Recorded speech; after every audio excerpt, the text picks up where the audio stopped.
Welcome to another conversation off the clock. Hi, I'm Carmina Constantino Torres and this is Casey After Hours.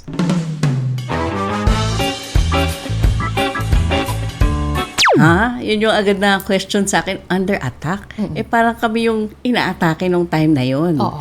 May nangyayari nga ba? Kasi if a senator walks so casually amidst all the gunfire, parang you'll question. Sinabi nga nila na yung video mo ang nakatulong para ipatunayan na walang atake. Journalists are here to give us the truth, to tell us what's really happening, to give us information, kahit gaano kadelikado. Pag hindi natin ni-report yun, walang nangyayari eh. When you are able to put your story out there and people read it, people watch it, dun ko nakukuha yung fulfillment talaga. Hindi madali maging journalist. One must possess insatiable curiosity coupled with a discipline to gather facts and tell stories with accuracy, context, and humanity, even when danger unfolds right before your eyes. At kamakailan, nasaksihan natin ang ganitong karanasan ni Zian Ambrosio at Victoria Tulad. The two journalists found themselves in the middle of one of the most chaotic and dangerous scenes inside the Senate. And yet, they continued to deliver what the public needed to know, blow by blow. Dahil yan ang trabaho, maging mata, tenga, at boses ng publiko. Today, let's get to know the journos behind their brand of journalism. Joining us, Zian Ambrosio and Victoria Tulad. Zian Ambrosio, Victoria Tulad in the podcast. Welcome. Thank you. Para kung Thank you doon na po. lang newsroom dito. Actually, mga isang oras na po kami nag-uusap. Thank you. Ang dami na chika. Oo, ang mas dami marami na namin na pag-usapan. Pero ngayon lang mag-uumpisa talaga yung filming. Anyway, nice to see you guys. Safe and sound. Nung natapos yung nangyari sa Senado, right away I wanted to, interview you guys and know what happened, no? Pero si Chief of Reporter Naitago natin sa pangalan. Tago na pa Jeff Canoy, aking good friend, sabi no because you had to go through a lot of, investigations and all that. So I want to start off with that. How was that like? Ano yung naging experience niyo sa investigation? Right after the incident, CIDG, they went to the NBI. Tapos sila normally, 'di ba, we interview the police, pero this time they were the ones interviewing me, getting my statement. So lahat nung nangyari, parang pinadetalye sa kanila dito sa mga police. So I was with the NBI, yung same experience dun sa shooting incident. So I had to tell them the whole story dun sa CIDG. Yun. So this time around, you were the ones being interviewed, and how was that experience like for you?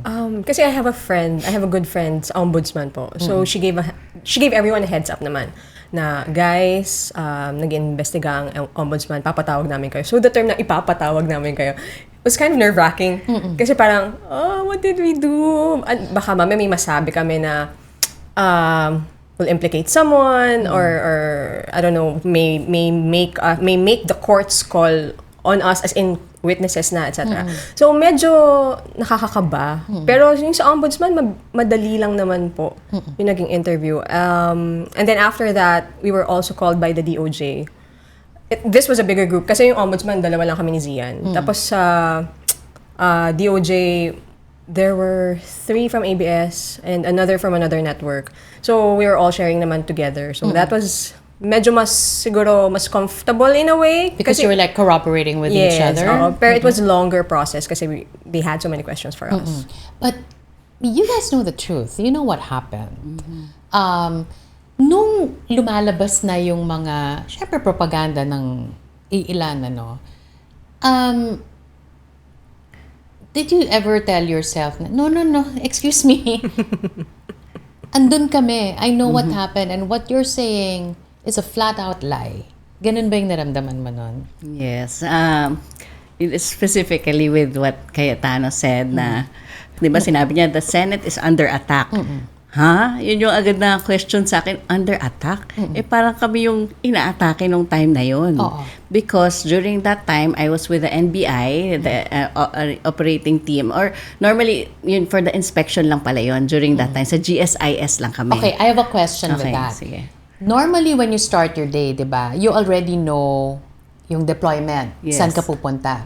So, nung sinimulan mo yung araw na yon, ano yung deployment at ano yung pakay nung deployment na yun? I was covering Michelle D. The story of Michelle D. Yung case na iniimbestigahan ng NBI about Michelle D. And the driver. Yes, and the driver. Yun ang talagang topic namin. I even had a Zoom interview with the chief of the spokesperson of the NBI during that time. And then suddenly, may nagsabi sa akin na mga media na mukhang merong galaw. So, sabi ko, anong galaw? Tapos, basta sumama ka na lang. Sabi ganon. So, that time, imbis na ginagawa ko yung ready na yung script ko for TV Patrol about Michelle D. O sumama kami doon sa lakad ng NBI. Sabi ko, saan pa ito pupunta? GSIS. Sabi niya ganun, magsisecure or mag-i-inspect. Okay. So yun yung namin. So pagdating nga, kakwento ko na, pagdating namin doon sa GSIS, ang alam ko lang talaga, mag-i-inspect. Yun lang talagang namin. So, sumunod ako, nagbe-blend nga ako sa NBI because ayaw kami papasukin that time. So, sabuti lang, cargo pants, yung mga typical ko na mukhang NBI. So, pinasama ko doon sa group ng NBI. So, embedded ka? Embedded, yes. So, nandun kami sa parking, sinasabi nga nila na mag-i-inspect lang sila. Yun lang nasa isip ko, inspect lang. So, there was like a GSIS official who was touring us in the building na ito yung exit ng galing Senado, ito yung harang. Okay, ma'am, pwede magtanong. Okay. Bakit kailangan mag-inspect daw? Kasi nga, gusto nila i-secure yung lugar. Di ba? May mga paintings daw na mamahalin doon. Bakit daw nila kailangan i-secure? Of course, baka daw pag may nagkagulo, doon lalabas. Okay. So, just in case may kaguluhan sa Senado, lalo na nandun si Senator Bato sa loob, so they were expecting something na mangyari na maglalabasan yung tao sa Senado dahil pader lang yung pagitan nila Okay, got ng Senado and GSIS. So, yun, nagtutour lang kami. Relax na relax ako na parang nagtutour, nagbe-video ng ayun pala, may helipad pala dito sa GSIS. Ganun, parang ganun lang. Tapos may garden pala. Lakad-lakad kami sa garden. Tapos, during that time, yun na, sabi, nag-stay kami sa gate na pagitan nga ng GSIS and Senado. Nakikita ko, sabi ko, bakit ang dami nang pumapasok na sundalo, na yung Marines na, ganyan. Sabi ko, Pumapasok saan? doon sa Senate. Kita mo from this nakikita gate. mo from your side? Yes, from How? the gate. The windows that you were describing? Yeah, and also the gate. There's a gate between the GSIS. Yung yes, gate, gate Oo. nakita mo. Sabi ko, ba't may sundalo? Ang dami ng pulis. Ang dami ko na nakita pumapasok na armed. So, sabi ko, tas mamaya, a few minutes after that, like 5 minutes, takbuhan na may pumutok na. Sabi may pumutok, takbo tayo. Sabi gano'n. So, sabi ko, anong pumutok? Di takbo ko. Di ba tayo parang automatic sa atin? Nakataas agad ang kamay, ready to take the video. So, I started taking the video from that gate, going inside sa parking lot na pak. Sunod-sunod na yung putok. Oh my God, parang nagugulat din yung NBI kada sigaw ko. Alam mo yung dapat discreet lang yung mga oh my God, gano'n ako. Tapos nagugulat din yung NBI, di tatakbo sa shaded part, hindi ko alam, gym daw tawag doon. Nandito kami, tapos may garden dito, yung inikutan namin na garden. Papalabas ako doon sa garden. Normally, we want to take shots of them before arriving, yung NBI. So, I went ahead doon sa garden para videohan sila parating. Biglang mamaya nakikita ko umuusok na yung grass. Ibig sabihin may pumuputok from sa taas na parang hindi namin alam kung sniper ba yun or kasi galing sa taas yung mga putok umuusok dito. I took a video of it. May video din na umuusok dun sa taas. So, video ko na gano'n. Tapos mamaya, tago, sumigaw na yung NBI. Hindi natin alam saan galing yung putok. Sabi gano'n. Sabi ko, oh my gosh, yun yung parang doon lumakas yung heartbeat ko. Sabi ko, anong ibig sabihin? Hindi alam, baka nandito lang ba sa gilid natin yung pumuputok? So, yun yung time na yung parang takot na ako. First time to na takot na ako. Tapos biglang yung tumatawag yung office, mag-live ka na. Alam mo parang sabi ko, kaya lang parang pinipigil ko na hindi ako pwedeng maglabas na emotion dito dahil control natin palagi pag nagre-report tayo. During that time, si Alvin pa ang natapat sa akin kasi si Alvin parang friend ko yan So parang sabi ko, lahat ng tinatago ko sa loob ko, nabuhos ko kay Alvin. Umiyak ako, Alvin. Tapos doon na, naririnig niyo yung voice ko na na talaga, takot na ako. Sabi ko, Alvin, nagkakaputukan na dito, pinapadapa kami lahat, pinapatago nga ako, pero yan, tinuloy-tuloy ko lang yung video ko, pero lahat ng na-observe ko doon sa sinasabi ko doon, I'm with the security guard but I can't describe where I am. Right. Yun ang rule ng NBI, wag mo sasabihin kahit nasaan ka. So, hindi ko pwede sabihin sa inyo, pero yun, tapos si Alvin, tinapos muna yung report ko bago nagsabi na. We were watching you. I was having dinner with family, tapos pinapanood ko yon. Zian, halos sabay tayong nagbuntis sa lahat ng mga anak natin. Yes. And ang sinabi ko noon, syempre andito ako, di ba? Ang sinasabi ko talaga, baba nyo na, nanay yan. Because I felt the fear. Ano yung mga naisip mo noon nung you didn't know where it was coming from, hindi ba? Yung mga putok, hindi mo alam kung na meron sa taas, hindi mo alam kung nasaan. Yeah.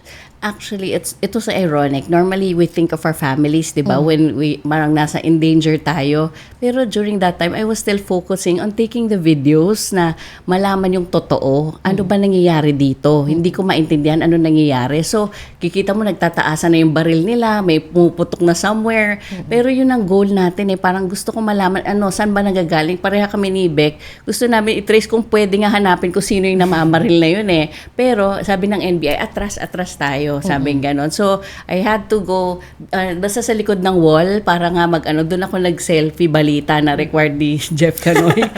Sabi ko, naman yung friend ko.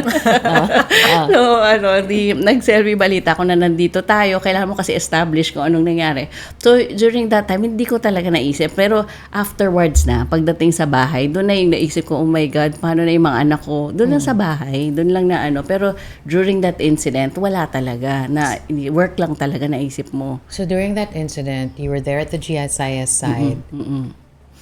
Sa kabilang pader naman, Victoria, it was weird how it transpired. Kasi, di ba, hallway, tas pakaliwa. Di ba? Tas pinigilan kayo at some point. Why were you there? Ba't kayo nagkukumpulan dun muna to begin with, before we all heard the shots? Kasi hinarangan kayo, di ba? Yes. Only up to a certain point. And then we heard the shots. So after my live report for TV Patrol po, I saw people gathering dun sa malapit sa session hall. Yeah.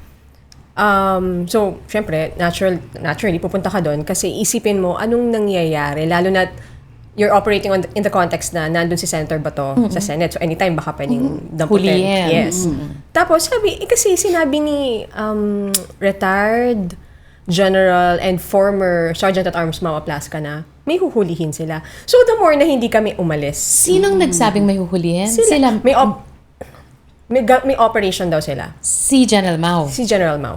Oh. So, the more na hindi kami umalis, tapos parang sabi nila, they kept us at bay, doon lang puta kami talaga. Pero later on, may makita na kaming sundalo, mga naka-fatigue, doon sa may left side namin. So, lalo kaming parang, what is happening? At saka sino pang hihulihin? Sino huhulihin? Kasi, we all know, nagsabi na ang Senate na they are giving protective custody to Senator Bato. So, sino huhulihin At nito? saka Sergeant at Arms siya. Yes. Nung Alan Peter Cayetano regime, diba? Siya yung pinalit ka agad, diba? Yes. So, sinong huhulihin? No, sinong arrestuhin? Pero syempre, top of mind mo, baka si Senator Bato. Baka for some reason, nagkaroon ng, I don't know, nag-agreement with NBI ba? Or Kasi to, it was to Bato. turn him over? It was the Senator De La Rosa who actually mentioned his name, that he be the one to replace the current Sergeant at Arms then. Yes, diba? yes. Oo. And then, after a few minutes, lumabas na po si Senator Bato from Senator APC's office sa second floor. So, sumakay siya ng elevator, tapos nakita namin yung elevator pababa. So, bumaba kami. Takbo kami sa baba. Pero when we got to the first floor, there was no Senator Bato. And then, doon na nagsimula yung, nakita ko yung, may nagsabi na sa amin na there's some drilling happening doon sa may side ni Mama Mary. And then, the anchors were asking me what's happening. And ako, hindi ko rin naman alam kung ano nangyayari. So, I tried to explain ano yung naririnig ko, ano yung possible na nandun sa likod na yun. Pero kasi kami, parang we never paid attention to that part. Okay, there's that wall. Dinadaanan lang namin yung, we don't know what's behind that wall. So parang sobrang confused din po kami mga reporters nung time na yun. And then when finally they let me go, and then I think si RG Cruz na yung tinawagan nila. So I went upstairs. Tapos pagdating ko dun sa may hallway where the portraits of the senators are, nakarinig na ako ng barilan, ng tot. Tapos parang, first instinct ko, which was, I found funny after a while na, imbis na you'd go to the palayo, other direction, papunta ako dun sa kabilang gusto direksyon. mong alamin, di ba? Yes. Oh. Pero for some reason talaga, yung instinct ko, doon pumunta. So doon, nakita ko na yung colleagues in the Senate screaming, running, people were toppling over, the mannequins were bumabagsak kasi meron pong exhibit doon. And then I tried to go dun sa pinakadulo kasi yung barilan nasa kabilang side. That's what I wanted. That's what I wanted to get at because lahat kayo nandito, 'di ba? So, where were all of you guys? Were you like dun sa pakanan tapos you were pushed back dun sa main hallway or nandun lang kayo talaga sa main hallway bago kumanan and they were telling you not to go to the right? Okay, so this is the hallway, the legacy hallway where the portraits are. Yeah. Tapos when you turn right, andito po yung mga reporters. Oo. Sa dulo nun, hanggang dun sila umabot. And then dito pa sa left side. Left nung right Left na nung yun. right. Oo. Doon yung putukan. Yun yung Yes, putukan. Okay, yes. so That's what I meant na yeah, pala yung F. kaliwa. Oo. So they were able to go up to the dulo nung kanan. Tapos when I got there, paatras na sila. So I got hanggang doon sa medyo middle nung longer hallway na yon. So hindi na ako makalapit kasi the OSAA was telling us to, hindi, atras, lahat pinapabalik. Anong meron dun sa kanan bago kumaliwa? Why were they there to begin with? Kasi humabol ka lang, di ba? Oo, parang they were allowed, the reporters were allowed by the OSAA na hanggang doon sumama. Kasi Aplaska, hindi ko na po nalaman to kasi I was downstairs. Aplaska went to that side and then eventually to the left. So reporters followed and no one prevented naman. So reporters pushed, followed, cameramen were there then. Hanggang doon sila pinayagan. Hindi na sila nakalapit pa dun sa dulo nung left. Victoria, did Mau Aplaska lead the reporters to go to that? I don't think so Point? naman po. Pero reporters were also not prevented from following. Kasi nakita nila may dala na yan. I think, if I remember correctly, may dala ng baril si Ano Aplaska. sinasabi na ng time na yon? I don't Saan know. siya papunta? I don't think they told the reporters what was happening exactly. Parang, kasi before I left, parang no one was answering nga kung anong nangyayari. Tapos, I think nakita lang ng reporters na pumunta siya doon, may dalang baril, if I'm not mistaken. They followed? Yes, oo. Okay. And no one was preventing, so okay, go. Until Sunod the tayo. shots were Until the fired. shots were fired. Yung pagbabarena na narinig mo, that was on your side. She was there. Oo, I was yan din. there. Oo. And then, napapanood ko yung report ni Beck.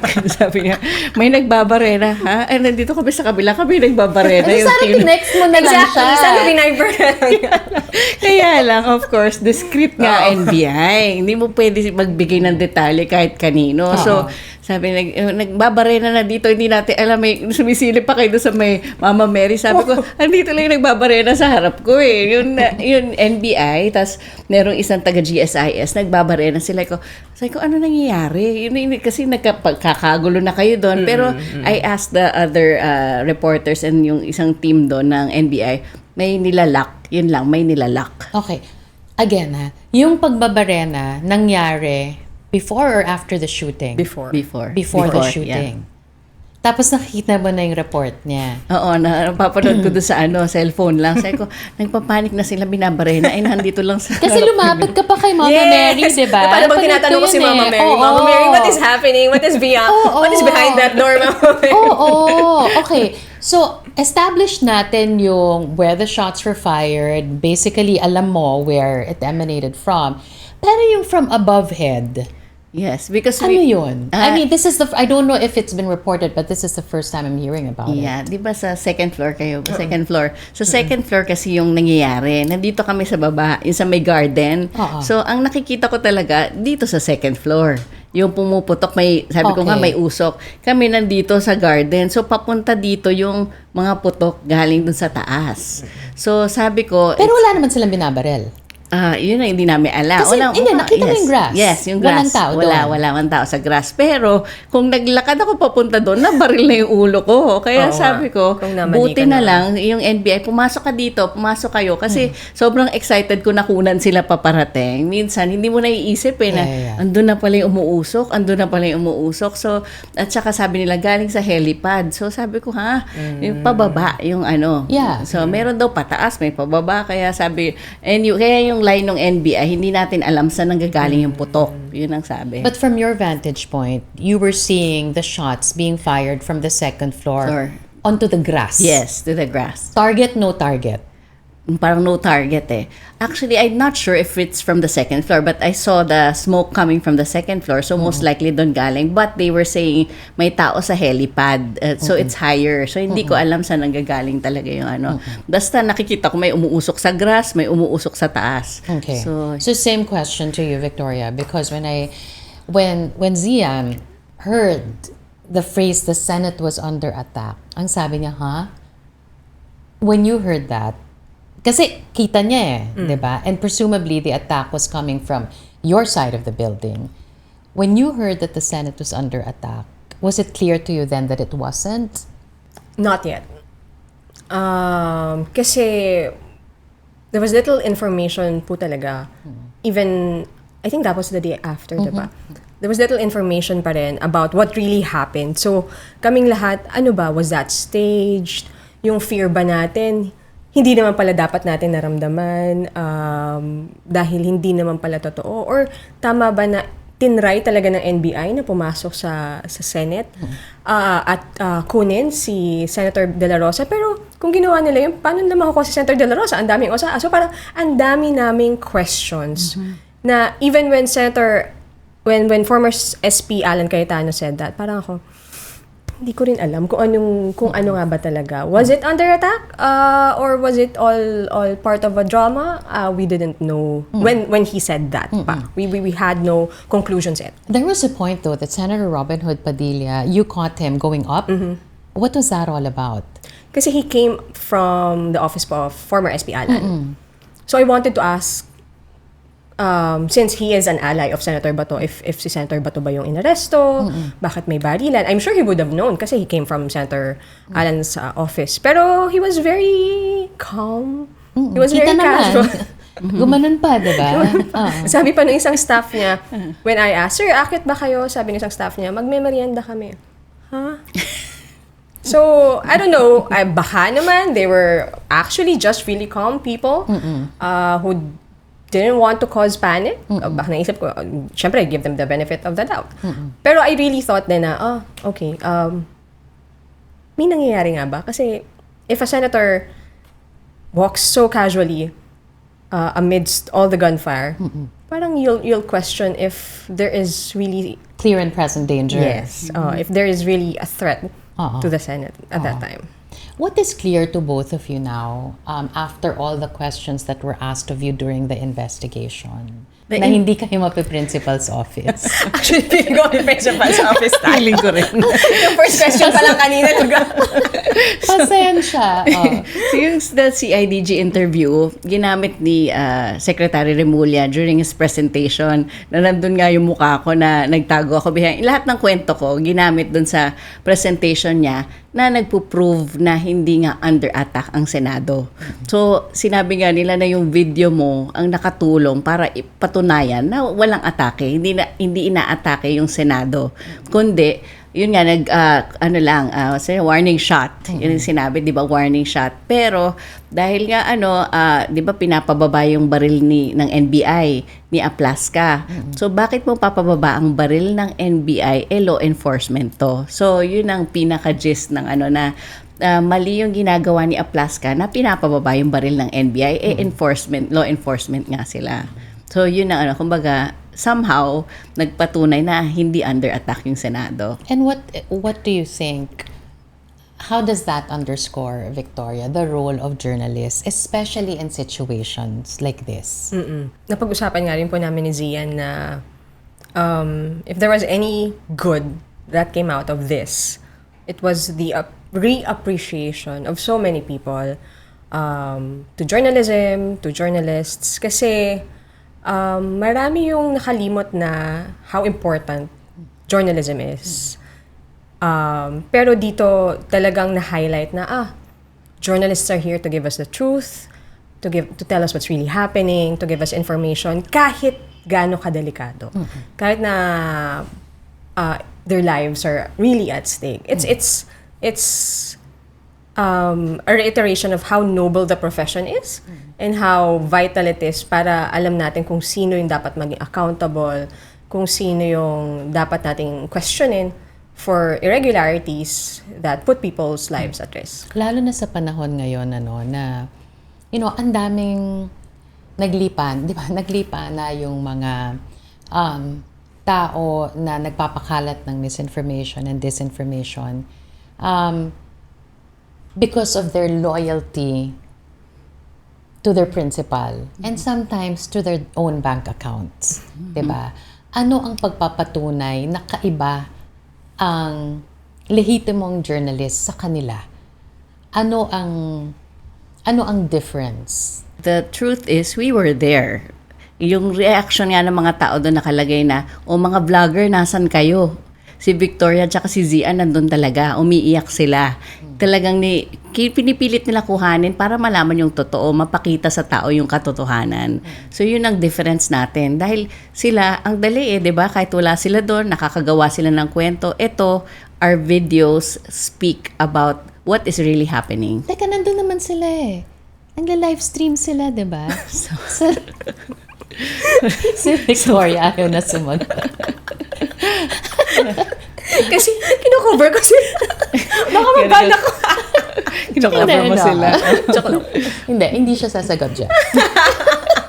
Hindi siya sasagot. But I guess, kidding aside, yun talaga yun, di ba? Lalo na itong nakalipas na bagyo. Nandyan tayo. And our loyalty is always to the people. Not to any principal, not even to our bank accounts, not sa bayan talaga at sa tao talaga. Pero saan nyo nakuha yung ganitong discipline, no, sa profession, sa pinili nyong pasukin na larangan? Victoria, you go first. I don't know. Ever since siguro, kasi I really wanted to be a journalist pa ever since I was a kid. Ever since? Ever since. Talaga? For some reason, yes, elementary. So over the years... Ba't ano napapanood mo nun? TV Patrol.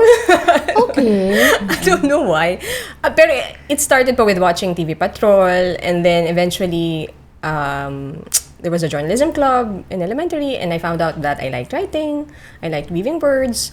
Tapos it just continued up to high school and college. And because I have been doing this for so many years na pound na sa mind ko na this is what a journalist should be. This is your job. It's not fulfilling financially, pero it's fulfilling like... Bakit yan nasabi mo? Natutunan ko rin siya throughout the years. Bakit? Wala pa sa atin, may courage na si Victor. Parang, yan na ipapa-edit ni Jeff. Parang it's really something na, di ba sabi, thankless. It is. Pero when you are able to put your story out there and people read it, people watch it, dun ko nakukuha yung fulfillment talaga. But it starts with curiosity, diba? Yes. Can you even do this without being curious?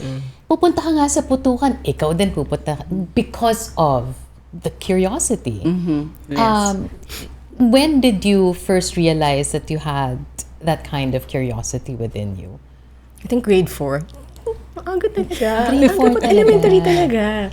Kasi I really like I told Zian din before, or Zian heard this from you then before. Grade 4, my journal teacher was, sabi niya, gawa kami ng story out of the Visconde massacre. So it's a very unfortunate incident. So pinasulat to a 10-year-old back then. I was curious, parang ano po yung nangyari doon sa pamilya, bakit nagawa to sa kanila, how could I write this in a way na may inform ko yung public and mabibigyan ko rin ng hustisya yung family. So yung curiosity na and challenge din siguro na paano ko to magagawa in a very efficient way. I think doon siya talaga nag-start nung sa story na yon when I was 10 years old. What about for you, Me, Zian? after college, yung merong nabarel. Akala ko, may, may nabarel. akala ko sasabihin mo grade 4. Iba siya grade 4 nung grade 4 tayo. Hindi na level yun. After college, this is unusual. Weird nga to kasi may binaril dun sa area malapit sa amin. So, pinicturean ko yung patay. Tapos sabi ko, ano kaya mangyayari dito? Gusto ko, alam mo yung parang gusto ko mag-investigate. So parang sabi ko, pero hindi naman ako maka-investigate dahil pumicture lang ako doon. Pero parang nagra-run sa mind ko, parang gusto ko mag-investigate. Maging investigator, ganyan. So, nadala ko to hanggang sa ABS. Wait, after college na to? After college, yeah. Okay. So, my first job in ABS was under Corina, yung rated K, Balitang K. So, si Corina, di ba, palaban yan. So, parang dun ko natutunan din na research ka, alamin mo, mag-investigate ka. So, after nun, naging police beat na ako na sabi ko, pag mga kidnapping, parang excited ako. Ang weird. Excited ako na gusto ko mahuli kung sinong nag-kidnap sa bata na to. Gusto ko ma-rescue yung bata na to. Ganyan. So, sumasama talaga ako sa operation na yung mommy, nananawagan muna siya. Tapos after nun, may nare-receive na call yung police na, nandun sa Cavite. Ganyan. So, sasama talaga ako sa Cavite. Tapos, nandun yung bata, nabebenta na. Sana. So, na-rescue yung bata. Tapos sabi ko, alam mo yung parang naiyak ako because sabi ko, what if sa akin mangyari to or mga anak ko, ganyan-ganyan. So, na sobrang fulfillment dahil na-rescue ng mga pulis yung nawawalang bata na yon, the kid. So, yun. Alam mo, maraming pumupuna, no? Maraming pumupuna na kung bakit hanggang ngayon meron pang mga crime stories, police stories, ganyan sa ating mga flagship newscasts and all that. But what a lot of people fail to know is that this says a lot about the security and the safety of the people, di ba? If they're forewarned, then mas alisto, di ba? Yes. Pero when you cover these things day in and day out, hindi ka rin ba nadidesensitize na patayan, kidnapan, pagbebenta ng bata? Yes. Nagkaka-effect din yan somehow. Yung parang minsan naisip ko, mas nagiging secure ako sa mga anak ko. Parang gano'n na ginagawa ko ngayon. Merong ganitong incident sa ganyan. So, dapat mag-ingat tayo sa ganyan. So, parang simple as crossing the street. Mag-ingat ka kasi tsaka don't bring any jewelry going to school. Of course, ganyan. So, parang gano'n, nadadala mo sa mga bata. Yun yung magandang factor. Pero yung point na umaabot hanggang panaginip mo na yun yung somehow nagkaroon ng effect sa akin. Ang maganda naman sa office, like meron before na parang masyado na ako trauma doon sa mga batang binaril sa tower, na laglag, mga ganyan. So, ang nangyari sa office, pina-van go painting kami before. So, somehow, yun yung isang nakakatulong. Itong incident ng Senate, pina-debriefing kami. Tapos, they offered us parang psychologists in order to parang release all the burden. Pero, the best yung pinagliba ko. Pinagliba ko ng matagal. Nakapag-China ako. Talaga, paulit-ulit siya ng debriefing. Pwede niyo ba akong tulungan makapag-live? Kumbinsin niyo yung desk ko. Ayun, success. Nakapag-China ako last 2 weeks ago. Nakakatawa kasi yan. Ikaw humingi ka? Hindi kami. Baka delayed. Hello baka po pwede pa. sa desk.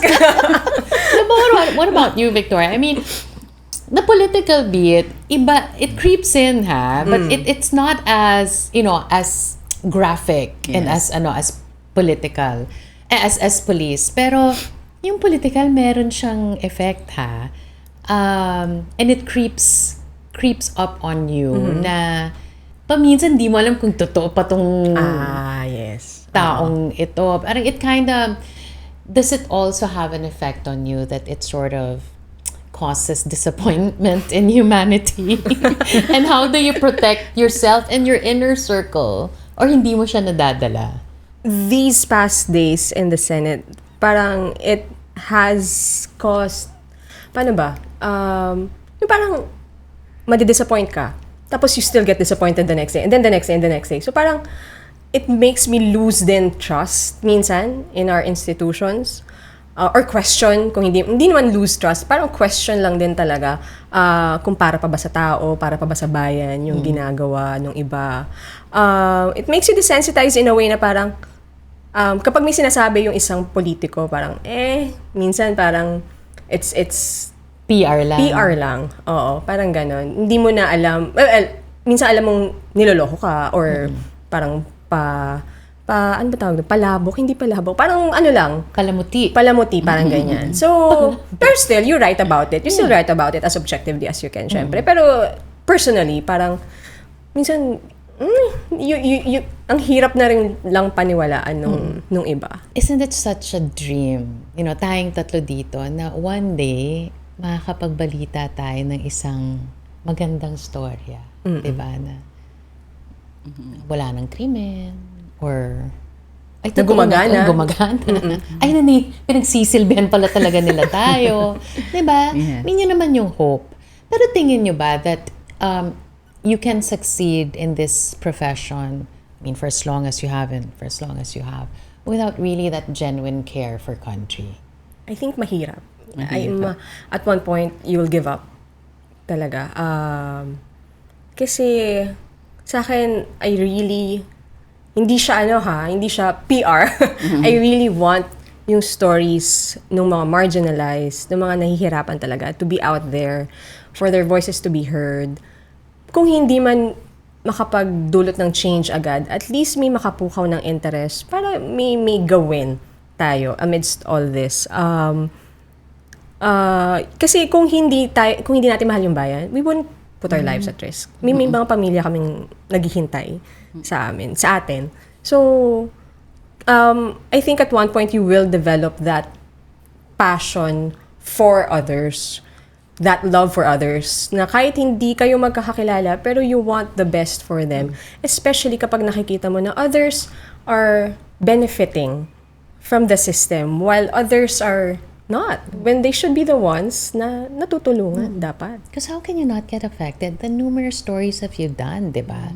Paano ka hindi maapektuhan nun? Kasi as journalists, nakikita natin firsthand yung pinagdadaanan ng mga talagang mahihirap. Yeah. And then you see the and then- disparity. Yes, you get to compare.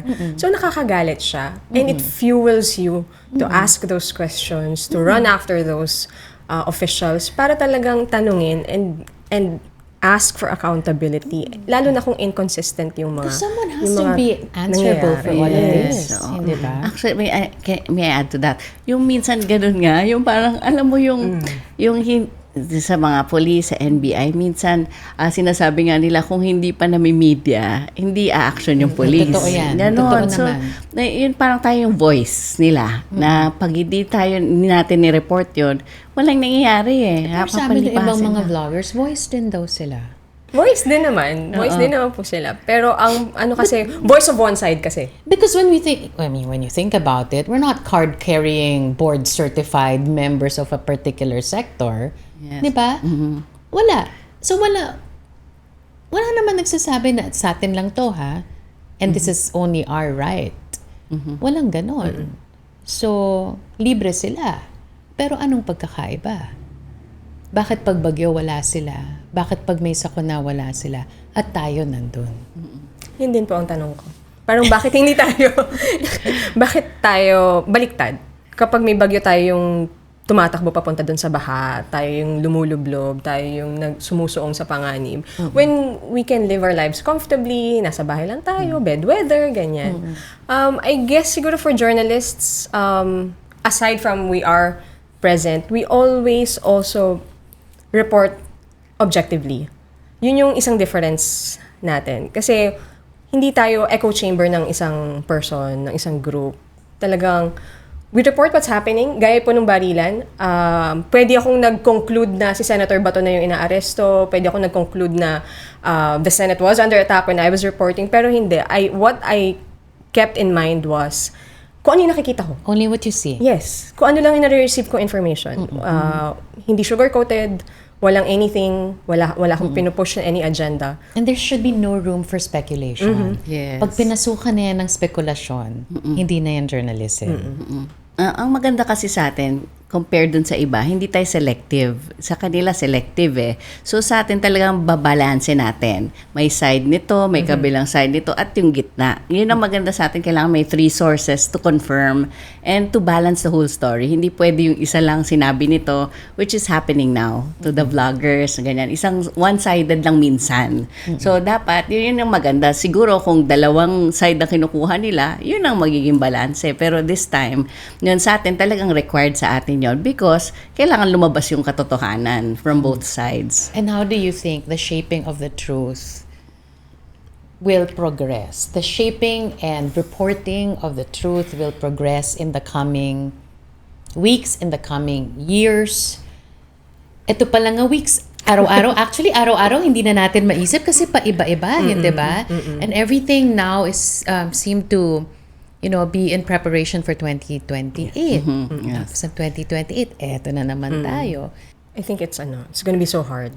Kasi reporting pa lang po sa impeachment, ang dami ko na agad nakikita. Like, first day, ang dami ko na agad nakikita na tinwist yung nangyari. May mga naglalabas na ng sariling opinion, meron ng mga naninira ng ibang tao. So, it's so hard for us journalists na gusto lang mailabas yung katotohanan kasi ang daming sumasabay sa atin. And unfortunately, ang dami pa rin talagang naniniwala. So it's such a battlefield today, next week, in the coming months, especially leading up nga po to 2028. Very challenging because minsan nauunahan tayo di ba? Yung sasabihin, bakit nasabi nito na ganyan? Parang huli na tayo sa balita, pero sa atin yung may laman, sa atin yung talagang essential. So, minsan ganun, yung factor na nauunahan tayo, biglang nawawala yung yung sa journalist, yung paglabas ng katotohanan. Doon, ang tao, ang bilis maniwala, di ba? Minsan, nalilito yung tao Kailangan na doon tayo to explain, and yun nga, mabalance yung side ng dalawa. As a final question, ladies, I mean, despite all the challenges, damang-daman natin yan sa newsroom natin, di ba? Damang-daman natin yung challenges within the newsroom, damang-daman natin yung challenges outside the newsroom because of now it's building up again, but the trust in mainstream media is not there as it once was. But despite all that, what keeps you going? What keeps you showing up at the newsroom every single day? I think I haven't lost po yung drive, yung hope na people will really want to know the truth. People will really believe the truth, and journalists will always be there to help them accomplish that. Kahit na sobrang hirap po, the fact na meron pa ring naniniwala, meron pa ring nanonood, nagbabasa, nakikinig, that pushes me to still report to work every day. That gives me the incentive na ituloy ito up to whenever I can possibly do it. Before po I resigned na kasi as a journalist, I changed networks. So, nag-iisip ako ng ibang job na pwede sa akin. But I couldn't really imagine any other job. For me, yung determination, it comes from my children. Kasi yung, di ba parang tayo, iniisip natin, yung kinabukasan ng mga anak natin, yung future nila, ano ba to? Magiging magulo ba ang bansa natin paglaki nila? Iniisip ko na gusto ko maayos. Gusto ko paglaki nila maayos. Yung future nila, pinag-aaral natin sa magandang school. Isa sa mga reklamo na bayad tayo ng bayad ng tax, tapos pipila tayo sa PhilHealth, mga ganyan. Sabi ko, ayoko mangyari sa anak ko to. Gusto ko maayos na ngayon pa lang, merong paraan na kaya natin i-voice out yung mga complaints na or paano natin maaayos yung bansa natin para sa kinabukasan ng mga anak natin. Ganda yung sinabi mo kasi yan din ang paulit-ulit kong sinasabi na hindi dapat magkaiba ang pagmamahal sa pamilya at pagmamahal sa bayan. Dapat magkatuwang parati ang pagmamahal na yan. And with the work that you do, thanks for showing that love for our viewers, for country, for your family. Thanks for joining us today. Zian Ambrosio and Victoria Tulad. Thank you. And that's it for another episode of KC After Hours. You know the drill. Like and subscribe. I'll see you on the next one.